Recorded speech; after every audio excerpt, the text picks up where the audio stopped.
안녕하세요, 구독자 여러분. 구독과 좋아요는 채널 운영에 큰 힘이 됩니다. 안녕하세요. 저는 남편과 함께 아이를 하나 기르고 있는 30대 주부입니다. 남편은 평범한 회사원이지만 정이 많고 따뜻한 사람으로 오랫동안 시어머니를 비롯한 시누이까지도 경제적인 지원을 해왔던 사람으로 사려 깊은 사람이었는데요. 현재는 저는 물론 남편까지도 시어머니와 시누이 쪽은 얼굴을 보고 싶지도 않다고 할 정도로 정이 떨어진 상황입니다. 사람 좋던 남편이 과한 욕심을 부리며 뻔뻔하게 굴던 두 사람을 버리게 된 사연에 관한 얘기를 해볼까 합니다. 여보, 어머님께 조만간 명절 선물로 한우 드릴까 하는데 아가씨랑 소고기 같이 잘 드시려나? 엄마야, 뭐 고기 당연히 잘 먹고 민화 걔는 고기 먹을 상황이 딱히 아닐걸? 왜? 아가씨도 저번에 보니까 고기라면 아주 좋아하시더니? 걔 맞선에 나갔다가 또 튕겼잖아. 애프터 신청했는데 상대가 아예 읽지도 않고 있나 봐. 아, 그런 일이 있으셨어? 그래도 아가씨 외모의 성격이면 언젠가는 좋은 남자 생기겠지. 쇼핑몰 같은 것도 운영하신다며? 능력도 있으시니 금방 좋은 사람 만나겠지. 당신 설마 걔가 쇼핑몰 운영한다는 말을 고지고대로 믿은 거 아니지? 응? 아가씨가 쇼핑몰 운영한다는 거 그럼 거짓말이야? 그냥 사람들한테 자기가 입던 옷이며 싸게 산 옷 몇 벌 파는 정도지. 쇼핑몰이라고 할 수준도 못 될걸? 심지어 홈페이지 도메인 비용 낼 돈이 없어서 2달도 안 돼서 문 닫은 걸로 알고 있는데. 아, 그렇구나. 나는 아가씨가 돈 굉장히 잘 벌고 계신 줄 알았어. 용돈 드린다고 해도 필요 없다고 하시길래. 당신이 잘 사니까 앞에서만 자존심 세운 거지. 나한테는 따로 달라고 해서 다 챙겨가. 설마 우리가 어머님 용돈 드리는 것도 아가씨한테 가는 거 아니지? 왜 아니겠어? 걔가 엄마한테도 용돈 타고 나한테도 용돈 타서 어디 쓰는지 알아? SNS에 올리기 좋은 맛집 가서 사진 찍고 여행 가서 사진 찍고 그냥 맨날 사진이야. 걔가 대학 졸업하고 나이 20대 후반 될 때까지는 솔직히 그러려니 하고 봤다. 그런데 이제 지도 30대가 되었으면 정신을 차려야 할 거 아냐. 나랑 당신은 이미 결혼했고 이제 곧 애도 출산할 건데 걔는 연애도 못하고 결혼도 못하고 백수처럼 지내고 있잖아. 대체 언제까지 그러고 살 건지 모르겠다, 정말. 당신이 어머님이나 아가씨한테 말해보지 그래? 엄마한테 말했는데 엄마야 당연히 미나 싸고 돌기만 하지. 지 인생 지가 사는 거라고 말했는데도 걔만 자꾸 싸고 돌아서 미치겠다. 솔직히 나도 같은 자식인데 남자라고 거의 방치하다시피 했잖아. 내가 군대 갔을 때 면회 한 번을 안 와놓고 걔 캠프 같은 거 갈 때는 꼭 따라간 거 말했었나? 당신이 돌아가신 아버님 대신 거의 아빠 역할이나 다름없이 기둥 노릇했다며. 내가 봤을 때 가족들은 당신한테 이제 그만 의지할 필요가 있어. 나도 이제는 좀 지긋지긋해지려고 그런다. 아무리 가족이라도 베풀어봤자 되돌아오지도 않는 걸 계속하려니까 힘드네. 저의 친정은 넉넉한 편이었던지라 남편의 월급을 생각하면 솔직히 시어머니와 시누이의 용돈을 챙겨드리기는 어려운 일은 아니었습니다.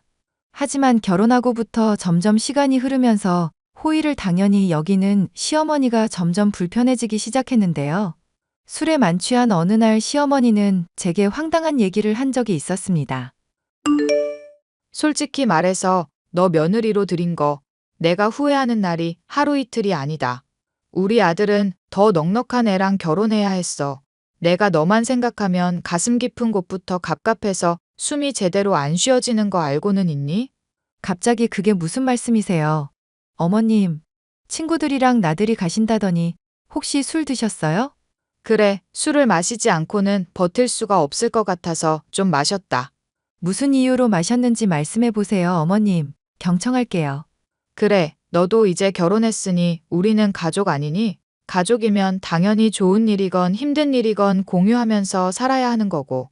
그런데 너는 어떻게 된 애가 집안도 그만하면 넉넉한데 왜 베푸는 건 그렇게 옹졸한 거니? 어머님, 저랑 남편이 다달이 드리는 용돈만 100만 원이 넘는데요. 그 정도면 부족할 거라고 전혀 생각도 못하고 있었어요. 너 사돈댁한테 건물 물려받아서 주부 일하면서 편하게 호의호식할 동안 가족인 우리는 골방에 처박아 놓고 마음이 편하니?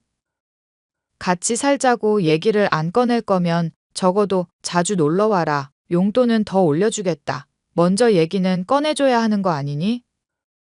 솔직히 말해서 이러시는 게 저는 전혀 이해가 안 가는데요. 어머님 처음에는 용돈 같은 거 전혀 필요 없다고 하셨던 거 생각해 보세요. 세상 천지에 돈 싫어하는 사람이 어디 있겠어. 그냥 체면이 있으니까 싫어하는 척을 하는 거지. 그러면 용돈을 드리면 좋다 이거죠? 자꾸 듣는 사람 기분 나쁘게 용돈거리지 좀 마라. 용돈이 아니라 그냥 형편이 어려우니까 잠깐 빌려 쓰는 것뿐이다. 나나 민화나 다 나중에 갚을 생각이라 이거야. 그러니까 네가 이렇게 잘난 척할 것도 아니고 우리가 네 눈치 볼 일도 아니란 거다. 알겠니? 어느 날 술에 취해서 용돈을 올려달라. 집에 더 자주 오게 해달라 떼를 쓰시는 시어머니. 저와 남편은 고민하다가 집에 조금 더 자주 시누이와 시어머니를 초대해 대접을 해주기로 결심했죠. 용돈을 더 올려드리는 건 아무래도 무리가 있고 밑도 끝도 없이 계속 요구는 늘어날 것만 같아 차라리 찾아오게 하는 수고라도 하게 하면 조금은 덜 달라고 하겠지. 생각도 있었는데요. 예상과 달리 시어머니와 시누이는 하루가 멀다 하고 매일 집에 찾아와 냉장고를 털어간다거나 비싼 물건을 슬쩍슬쩍 가져가곤 했습니다. 여보, 혹시 내 가방 못 봤어?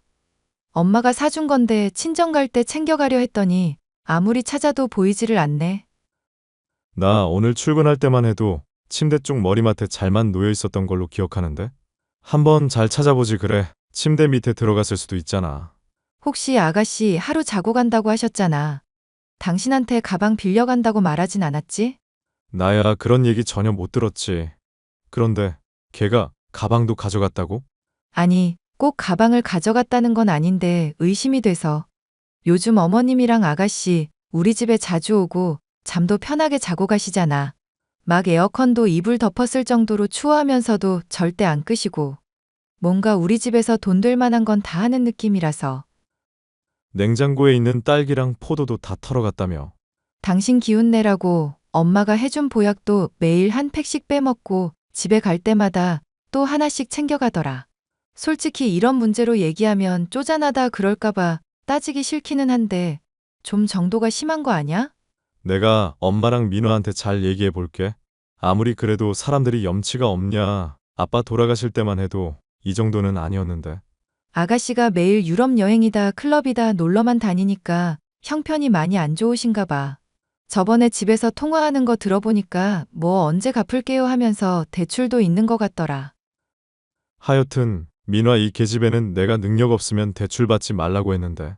아니, 대출 회사들도 그렇게 무능력한 애한테 왜 돈을 빌려준대? 엄마도 문제고 대출 회사도 문제야. 안 되겠다. 이 문제 내가 확실하게 따질게. 따지면서 내 가방도 은근슬쩍 물어줘. 엄마가 준 생일 선물이라서 소중한 거거든. 언니, 혹시 언니가 오빠 시켜서 저 가방 훔쳐갔는지 확인해달라고 하셨어요? 아가씨, 가방을 훔쳐갔는지 확인을 해달라고 한 게 아니라 그냥 물어봐달라는 거였어요.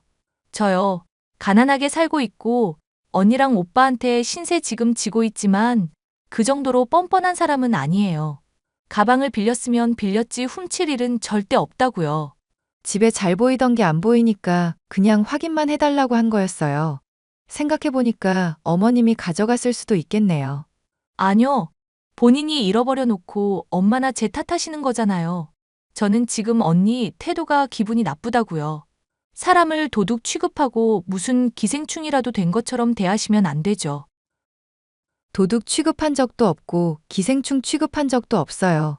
저는 그냥 가방을 찾으려는 것뿐이고 그거 안 보여서 물어봤었던 것뿐이에요. 언니가 물건 깜빡한 일 가지고 앞으로 저나 엄마한테 누명 씌울 생각 절대 하지 마세요. 그리고 저랑 엄마가 집에서 뭐 이것저것 집어먹는 걸로 눈치 주시는 것 같던데 그러지도 마시고요.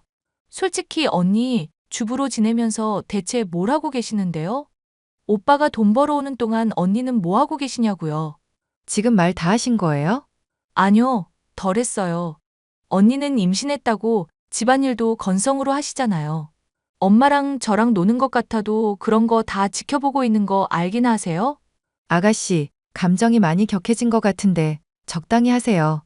그래도 저랑 남편이 아가씨랑 어머님께 나쁘지 않게 대해왔다고 생각하고 있거든요.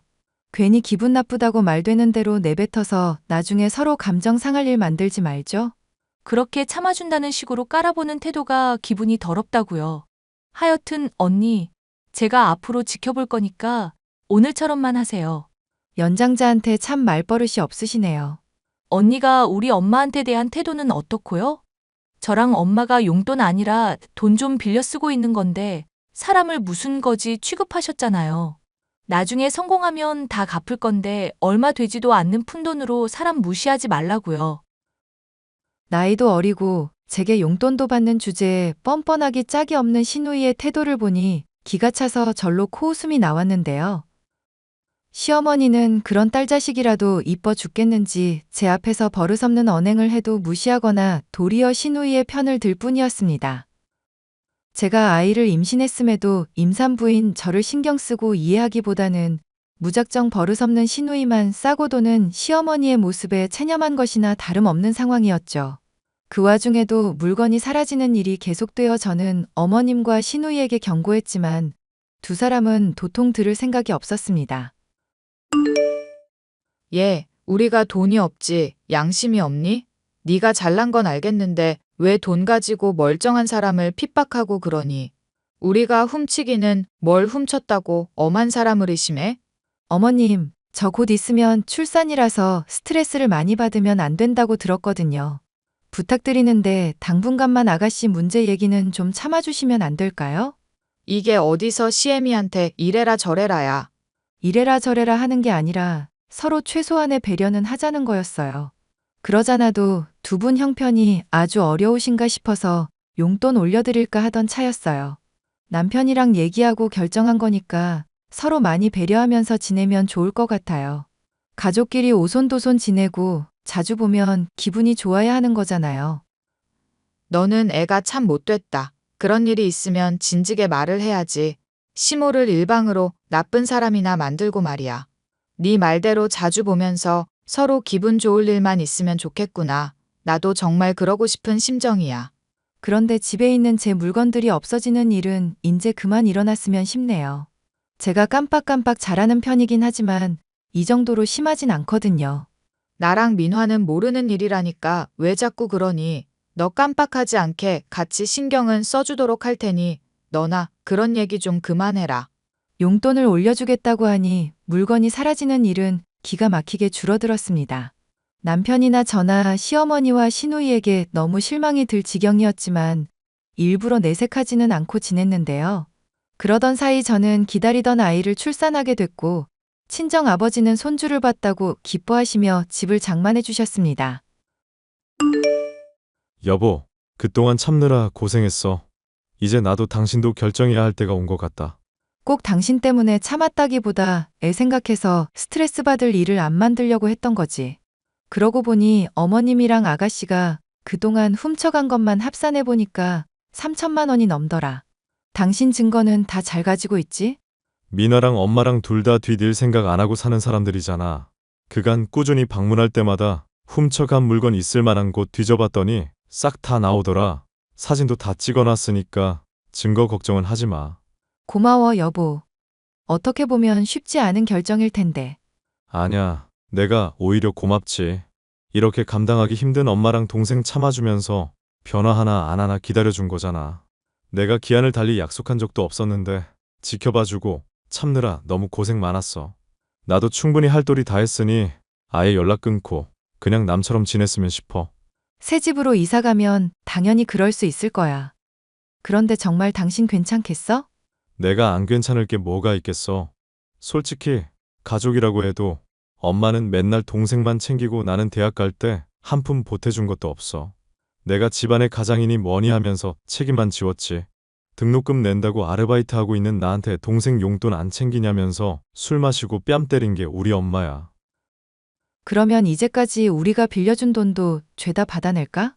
나는 정말 상관 안 하니까 당신 편한 대로 해. 본인들이 용돈 안 받고 빌려받은 돈이라고 했으니까 언젠가 갚아야 할 거 인식은 하고 있었겠지. 정말 그럴 마음이 있을 정도로 양심적인 인간들이었으면 말이야. 아가씨, 요즘 맞선 보는 남자랑 잘 되어가는지 내 옷이며 가방이며 아주 신나게 훔쳐가시더라.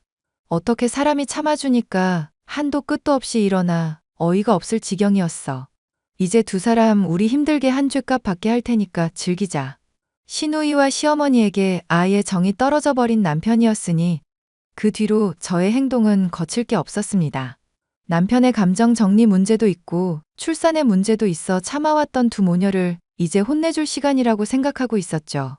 때마침 시어머니에게서 연락이 오더군요. 나다 시어머니. 너 애 낳았다고 친정에서 집 사줬다고 그러더구나. 이제 애도 클 테고 또 앞으로 낳게 될지도 모르는데 좋은 곳에서 지내라고 신경을 써주셨어요. 솔직히 난민이는 회사 아니면 집이라서 딱히 짐도 없잖니. 그런데 나랑 민화는 여자 둘이 지내다 보니 이것저것 짐이 많구나. 하고 싶으신 말씀이 있으면 뭔지 편하게 말씀해 보세요. 어머님 이런 거 늘 거침없이 말씀하시는 분이잖아요. 그렇지. 내가 너한테 뭐 공짜로 얻어쓰고 그런 것도 아니고 언젠가는 다 갚을 거니까. 그럼 내가 단도직입적으로 말을 하마. 사돈이 해준 집 말이다. 우리 딸 신혼집으로 주거라. 맞선도 최근 잘 풀리고 있어서 조만간 결혼할 것 같거든. 아, 억 단위가 넘는 돈이지만 아가씨를 그냥 드리라고요? 어째 또 삐딱하게 받는 것 같은데 내 얘기를 잘 들어보기나 해라. 월세 조금 받으면서 지내고 너는 너대로 기존 집에서 지내면 되잖니. 그렇게 되면 네가 우리한테 빌려준 돈도 더 빨리 돌려받게 될 거고. 안 그러니? 막말로 둘째 낳아서 또 집 받으면 되잖니. 뚝배기 깨버리기 전에 그 입 닫으세요. 뭐? 너 지금 시모한테 뚝배기라고 했니? 출산했다더니 난민이랑 집에서 술판이라도 벌인 거냐? 아니면 산후 우울증 때문에 미쳐버리기라도 한 거야? 어머님, 제 정신은 멀쩡하고요. 미친 쪽은 어머님이랑 아가씨 쪽이죠. 어떻게 저랑 남편이 가만히 지켜보고 있었다고 남의 물건을 3천만 원이 넘도록 훔쳐가세요? 훔치다니 딱히 쓰지도 않는 걸 놀리고 있는 것 같아서 잠시 빌려온 거다. 이것 때문에 이 시어머니한테 뚝배기니 미쳤니 하면서 혀를 독사같이 놀린 거냐? 돈 좀 있다고 며느리인 네가 이렇게 하는 게 말이나 되니? 응? 이 독사 같은 년아. 빌린 거면 빌려갔다고 말을 했고 가져갔냐고 물었을 때 가져갔다고 했겠죠. 한 번이라도 그런 거 인정한 적이 있으신가요? 그리고 물건이야 돌려준다고 칩시다. 그럼 돌려주시는 김에 빌려간 돈도 돌려주셔야죠? 우리는 가족이다. 가족. 용돈으로 준 돈을 뭘 돌려받겠다고 그러니? 분명히 돈 갚겠다고 말씀하셨고요. 남편 대학 갈 때 등록금도 안 대주신 분이 그런 말을 하니까 너무 웃기지 않나요? 난민이는 네가 이렇게 표독스러운 년인 거 아니? 우리 아들 앞에서도 네가 이렇게 독사같이 혀를 놀리나 두고 보자. 남편도 이미 다 알고 있어요. 꼭 연 끊고 싶다는 게 남편인데 어떡하죠? 너 이년, 넌 이제 내 가족 아니다. 당장 내 앞에 튀어와 이년아. 네가 머리채를 쥐어뜯겨봐야 정신을 차리지. 네, 어머님. 전 사실 진즉부터 가족이고 뭐고 아니라고 생각하고 있었거든요. 무서우니까 변호사 대동해서 그간 빌려줬던 돈 1억가량 되는 거 받으러 갈게요. 뭐? 무슨 돈이 1억이나 된다고 그래? 설마 그 용돈 준 걸 다 받아갈 셈이냐? 그럼 나랑 민화는 어떻게 살아가라고? 그거야 남인 제가 신경 쓸 문제가 아니네요. 화이팅! 예, 아가, 잠깐만. 내가 잠깐 실성을 했나 보다. 일단 내 얘기 좀 들어보거라, 아가. 뒤늦게 시어머니며 시누이는 그간의 잘못을 뉘우치고 읽는 데만 10분은 넘게 걸릴 법한 장문의 메시지를 보내왔는데요. 돈이 없어서 아쉬운 소리를 하며 정에 호소하는 내용이나 정독할 가치도 없었습니다. 결국 저와 남편은 그간 빌려줬던 돈을 받기 위한 소송을 시작하게 됐는데요. 간만에 만났던 시어머니는 아예 얼굴이 반쪽이 됐고 시누이는 잘 되어가던 남자와 관계가 파탄났다며 울고불고 난리도 아니더군요. 하지만 남편이나 저나 그간 기회를 줬음에도 지들의 발로 걷어찬 것이니 용서를 해줄 이유가 전혀 없었죠. 소송을 잘 마무리해서 그간 뜯긴 돈을 죄다 받아내고 관계를 확실히 끊을 생각입니다. 가족과의 싸움이기에 많이 힘들기는 하지만 잘 마무리할 수 있게 사연 들으시는 분들께서 격려와 조언을 해주시길 바랍니다. 사연 끝까지 함께 해주셔서 감사합니다.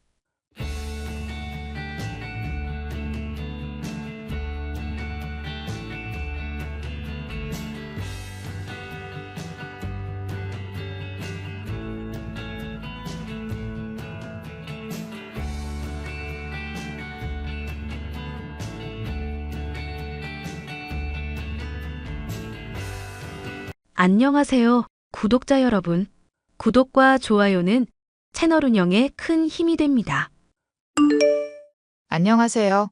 저는 30년 넘게 교직 생활을 하다 정년퇴직 후 고향인 경북 문경으로 귀농한 62세 여성입니다. 오랜 꿈이었던 농사를 혼자 하자니 조금 외롭긴 하지만 만족스러운 삶을 살고 있죠. 교직 생활하면서 영어를 가르쳤던 터라 주말이 되면 마을 어르신들께 소소하게 영어 가르쳐드리는 봉사활동도 하고 있어요. 농사를 지으며 허리춤에 이동식 라디오로 여러 사연을 듣는 게 유일한 낙이랍니다. 지난 주말에는 아들이 재혼했고 현재 스위스에서 신혼여행 중인데요. 60년 넘게 인생을 살면서 제일 기가 막히고 어이없었던 사람에 대한 이야기를 하려고 해요. 저희 가족이 다시는 떠올리기 싫은 사람이기도 해서 누군가에게 이야기를 한다는 건 누워서 침 뱉기지만 제 사연이 많은 공감이 될 것 같아서 이참에 용기 내서 사연을 보내봅니다. 저는 대학 시절 같은 과 동기생이었던 남편과 일찌감치 연애를 시작했어요. 같이 임용고시를 보고 오랜 세월 교직 생활에 몸을 담그며 서로에 대한 사랑과 믿음으로 매일을 살았죠. 그렇게 남편과 결혼을 하고 그렇게 눈에 넣어도 안 아플 아이를 갖게 되었고 저희는 어떤 가정보다 행복하게 살고 있었습니다. 하지만 아들이 전역하기 전 제 남편은 말기암 판정을 받고 손을 써볼 수도 없이 하늘로 떠나게 됐습니다. 저는 한동안 아무것도 할 수 없는 슬픔에 빠졌고 그 슬픔을 이겨내는 데는 많은 시간이 걸렸죠. 그렇게 슬픔을 이겨내고 아들과 저는 일상으로 돌아왔어요. 아들은 항공사에 취직했고 좋은 인연을 만났다며 소개해준다더군요. 유명한 한정식집에서 보기로 하고 설렘 반 기대 반으로 만나게 되었죠. 지금 생각해보면 절대 만나지 말았어야 했을 인연이었지만 말입니다. 첫 며느리의 단아하고 단정한 겉모습에 속아 화기애애한 분위기로 상견례를 마무리 지었고 다음날 아들과 통화를 했어요. 엄마, 나야. 이제 근무 끝나고 연락하네. 그러게, 다음에 와도 된다니까. 너 피곤하잖아. 아니야, 그 사람 일정도 맞추고 어제가 차라리 나았어. 나 장기 출장도 잡혀있고 그 전에 해치우려고 약속 잡은 거거든.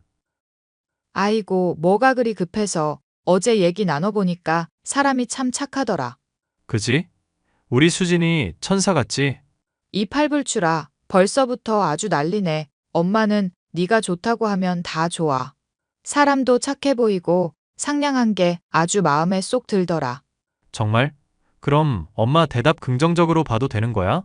그래, 너희들 나이도 있고 이왕 결혼하는 거 30 되기 전에 하는 것도 나쁘진 않지. 정말? 수진이한테 말한다?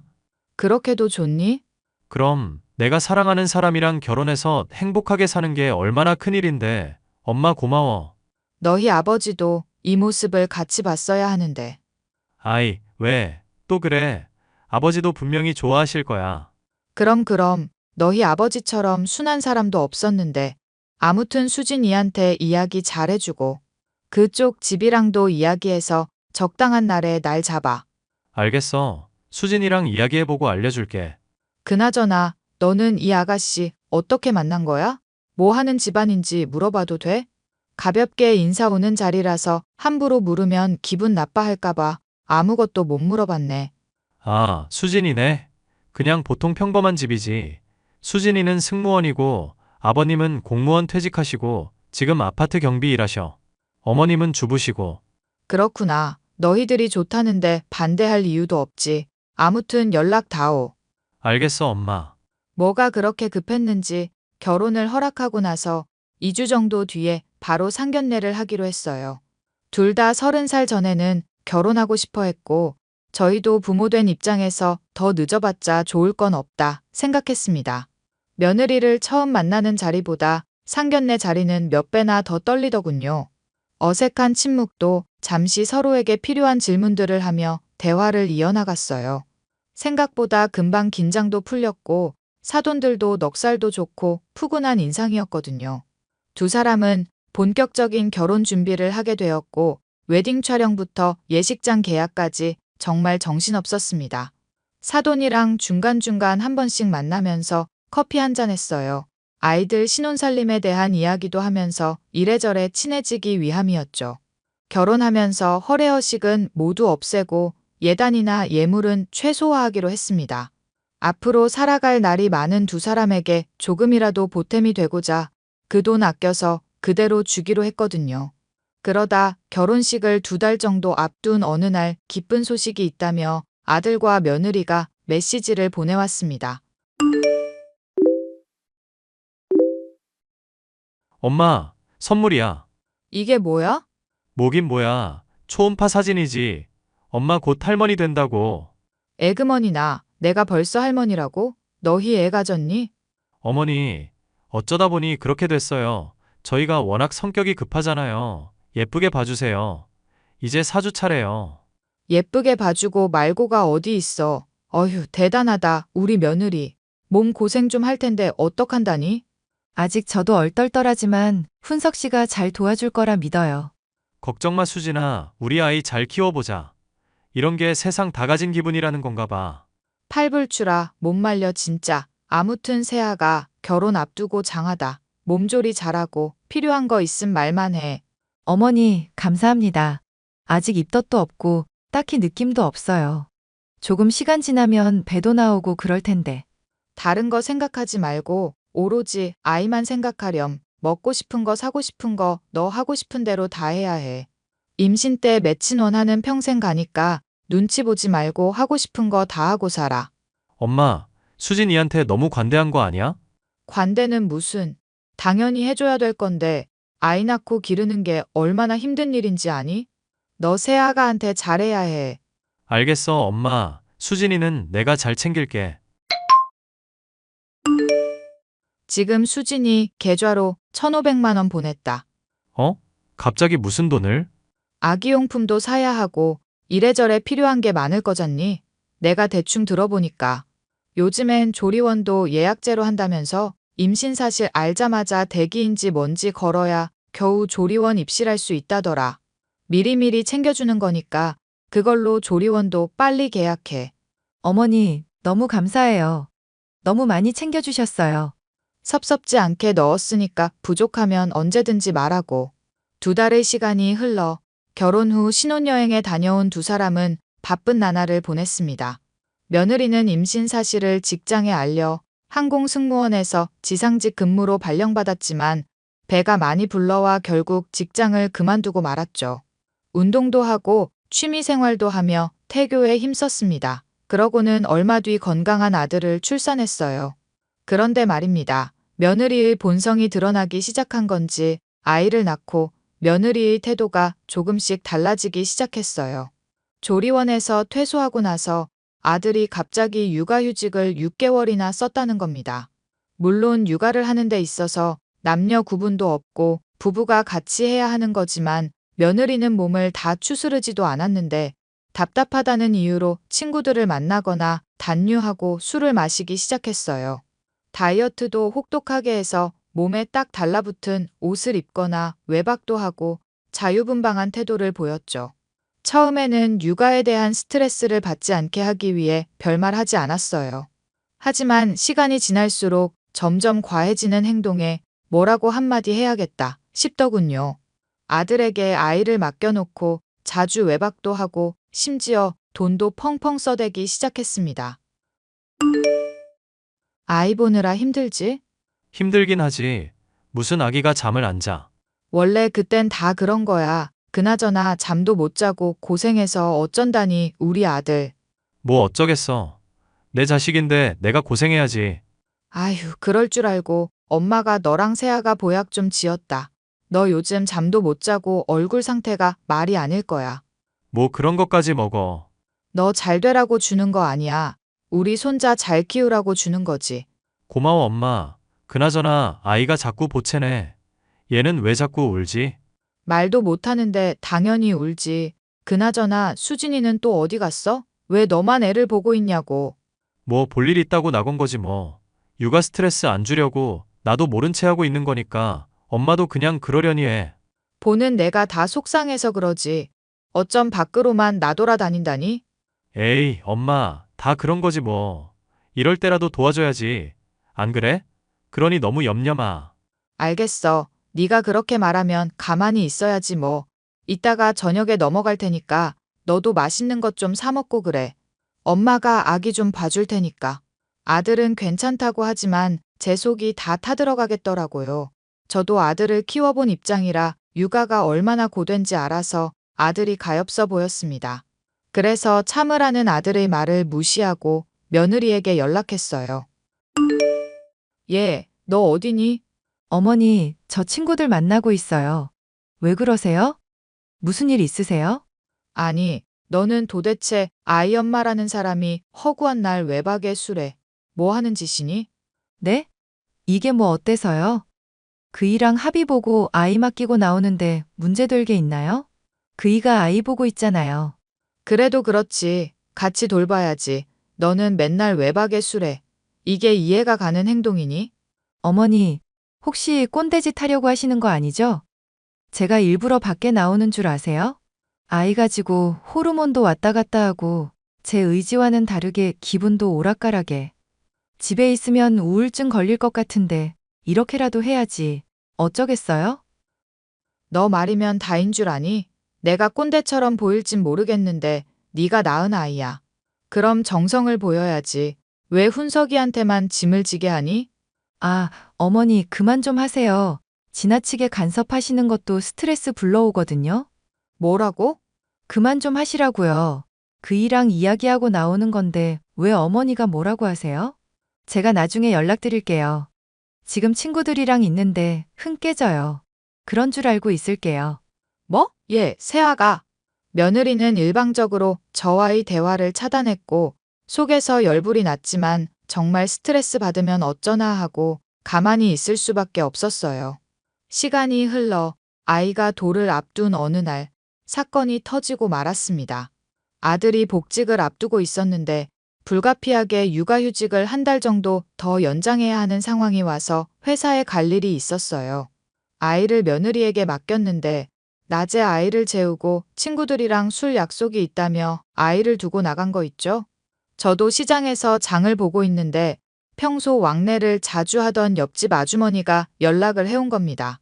아이가 자지러지게 우는데 그칠 줄을 모른다며 집에 아무도 없는 것 같다며 빨리 와보라고 하더군요. 저는 이게 무슨 일인가 싶어 장 보던 거 그대로 던져두고 황급히 아들네 집으로 갔습니다. 세상에, 아이가 열이 불덩이에 온몸을 덜덜 떨고 있었는데 이대로 두면 큰일 날 것 같더라고요. 아이를 급하게 들쳐안고 근처 응급실로 달려가서 치료받았습니다. 급성폐렴에 갑작스러운 열경련이 온 거였고 며칠 입원해야 한다는 소리에 계속해서 아들과 며느리에게 연락을 했죠. 그러고는 한참 뒤 저녁 늦게 아들에게 연락이 왔는데 휴대폰이 고장나 이제 겨우 고쳤다며 무슨 일이냐길래 자초지종을 설명했습니다. 그리고 며느리는 여전히 연락 두절이었고요. 급한 대로 아들이 병원에 입원짐을 싸서 왔습니다. 아침이 되어서야 며느리가 연락이 닿았는데 전화를 받았더니 술 취한 목소리더라고요. 세아가, 내가 얼마나 전화를 했는데 왜 이렇게 연락이 안 되는 거니? 왜 연락하셨는데요? 저 친구들 만나러 나왔었죠. 아이 혼자 두고 어떻게 나갈 생각을 하니? 너 제정신이야? 아, 그이가 6시면 온다고 해서 아이 낮잠 자고 일어나면 그 시간이니까 다 준비해놓고 간 거죠. 뭐가 잘못됐어요? 잘못돼도 한참 잘못됐지. 아이를 두고 집을 비우는 엄마가 어디 있어? 옆집 아줌마 아니었으면 정말 큰일 날 뻔했다. 왜요? 아이가 열이 펄펄 끓고 경련까지 하고 내가 응급실 데려갔기에 망정이지. 지금 훈석이가 애 데리고 입원해 있다. 네? 입원이요? 아무렇지도 않았는데? 아무렇지 않긴. 애가 급성폐렴에 열이 그렇게 있는데. 어휴, 내가 그때만 생각하면. 죄송해요. 괜찮아서 아픈 줄 몰랐어요. 그나저나 어머니, 얼마 뒤면 우리 집 장손 돌인데 선물은 큰 걸로 준비하셨죠? 아, 그러고 보니 벌써 시간이 그렇게 지났네. 돌잔치는 할 거니? 그럼요, 해야죠. 근데 코로나 때문에 아직은 고민 중이고요. 어머니 선물은 뭐 주실 거예요? 글쎄다. 보통은 금반지나 목걸이 해주던데 따로 원하는 게 있니? 더도 말고 덜도 말고 딱 5천만 해주세요. 그 정도 못 해주면 우리 장손 못 볼 줄 알아요. 뭐라고? 지금 말 다 했니? 네, 다 했는데요. 아무튼 그렇게 알고 있을게요. 그 돈으로 아이 보약도 지어 먹이고 좋은 거 사 입히고 그래야죠. 요즘 사람들 아이 낳는 거 기피하는 거 아시죠? 하, 어이가 없구나. 일단 알겠다. 아이 퇴원하면 다시 이야기해. 그렇게 꼬박 일주일 내내 병원에 입원해 있다가 손주가 퇴원했는데 아들의 표정이 심상치 않았습니다. 아이가 아파서 속이 상해서 그런가 싶었는데 퇴원하고 저를 붙잡아 이야기하는데 충격적이더라고요. 글쎄 입원하고 피검사도 하고 여러 가지 검사를 했는데 그동안 알고 있던 손주의 혈액형이 자기가 알고 있는 혈액형이 아니라는 겁니다. 뭐 잘못 알고 있을 수 있으니까 재차 확인해 본 거냐 했는데 이게 무슨 의미인지 모르냐며 갑자기 눈물을 흘리는 거예요. 알고 보니 아들이랑 며느리의 혈액형은 둘 다 AB형인데 아이의 혈액형은 O형이었던 겁니다. 둘 사이에서 절대 나올 수 없는 혈액형이었던 거죠. 그래선 안 되지만 며느리가 자주 외박하고 술도 마시고 처음과 다른 행동에 의구심이 들더군요. 설마 하는 마음에 아이의 머리카락과 아들의 머리카락을 뽑아 유전자 검사를 의뢰했습니다. 그러던 와중에 옆집 여자한테 연락이 왔는데 기막힌 이야기도 들었어요. 아들이 밤샘 근무나 출장으로 집을 비울 때 웬 남자가 집에 드나들었다는 겁니다. 기막힌 상황에 아파트 CCTV며 그 집에서 택배 도난 때문에 달아둔 CCTV를 보게 되었는데 사실이더군요. 한참을 곰곰이 생각해 보는데 며느리가 바람을 피운다는 것 말고는 어떤 말로 표현도 안 됐고요. 조심스레 사람을 시켜 뒷조사를 했는데 제가 의심하던 상황들이 모두 맞아떨어지는 거 있죠? 결혼하기 전부터 바람을 피우고 있었고 아이도 그 남자아이였어요. 그래서 신혼집에 그 남자가 아이를 보러 들락날락했던 거고요. 저는 이 기막힌 상황에 도저히 가만히 있을 수 없어 아들 부부에게 연락했습니다. 훈서가, 세아가, 내가 너희들한테 할 말이 있구나. 어머니, 무슨 일이세요? 아, 지난번에 돌 선물 주시려고요? 정말로 주실 거예요? 선물 같은 소리 하네. 내가 왜 그 돈을 너한테 주니? 어머, 그 말 후회 안 하시겠어요? 우리 장손 안 보여드릴 건데. 안 봐, 이 정신 나간 년아. 뭐라고요? 지금 저한테 욕하셨어요? 여보, 어머니 왜 이러셔? 당신 사실대로 말하면 지금이라도 용서해 줄게. 대신 이혼은 해야 할 거야. 갑자기 무슨 소리야? 내가 이혼을 왜 해? 그리고 무슨 사실을 말하라는 건데? 너 이럴까봐 내가 증거 가져왔다. 아, 저 사람 제 친구예요, 어머니. 집에 아이 보러 왔다가 선물도 주고 가고, 이웃도 아는 사람인데요. 거짓말하지 마. 아이 혈액형이 우리 사이에서는 나올 수 없는 거던데. 아, 혈액형? 병원에서 검사 잘못한 거겠지. 그걸 왜 내 탓을 해? 정확한 거 맞아? 빼도 박도 못해 이년아. 남의 아이 데려와서 감히 우리 집안 핏줄이라고 속여? 어머니, 지금 뒷조사하셨어요? 이거 명예훼손인 거 아시죠? 당신 그만해. 이미 다 드러난 사실인데 엄마한테 그딴 식으로 말하지 마. 우리 깔끔하게 이혼하자. 뭐? 누구 맘대로 이혼이야? 어머니, 이거 다 오해예요. 일단 돌 선물부터 주세요. 너 정신 안 차릴래? 우리 손주도 아닌 애한테 선물을 왜 줘? 당장 이혼하거라. 조만간 이혼 서류 보낼 테니까 그렇게 알고 당장 짐 싸서 나가. 내가 지금 집으로 갈게. 일단 대화를 좀 하자. 대화할 것도 없어. 유책 사유는 명백히 너한테 있으니까 위자료를 받아도 내가 받아야 하는 거야. 왕창 뜯기고 싶지 않으면 닥치고 짐 싸서 나가. 여보, 한 번만 봐줘. 내 말 좀 들어봐. 응? 여보, 여보. 아들은 그 길로 변호사를 선임해 이혼 소송과 상간남 소송을 걸어버렸습니다.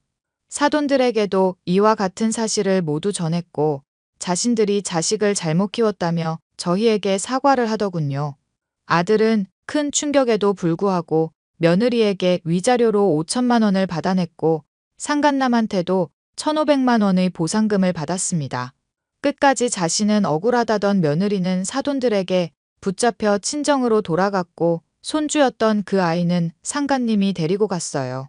끈질기게 저희한테 연락을 해왔지만 사돈어른이 다시는 연락하는 일 없을 거라며 평생 속죄하며 살겠다고 하고는 그 뒤로는 찾아오지도 연락을 하지도 않더라고요. 아들은 마음의 상처를 입은 상태로 회사에 복직했고 한동안 술만 마시며 힘들어했습니다. 시간이 약이라고 점차 스스로를 다독이던 아들은 마음을 추스르고 오겠다며 해외로 장기 연수를 떠났어요. 3년이라는 시간이 흘렀고 비슷한 상처를 가진 인연을 만나 얼마 전에 재혼했답니다. 저는 정년퇴직해서 고향인 문경으로 귀농해서 농사를 짓고 살고 있고요. 정말 파란만장했던 일이 아닐까 싶은데요.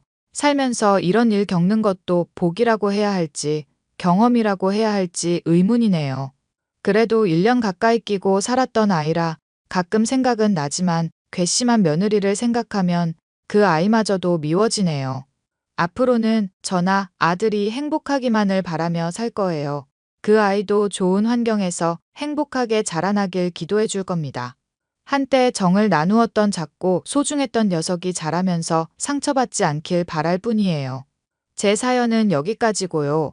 많은 공감이 되셨다면 응원의 댓글 부탁드립니다.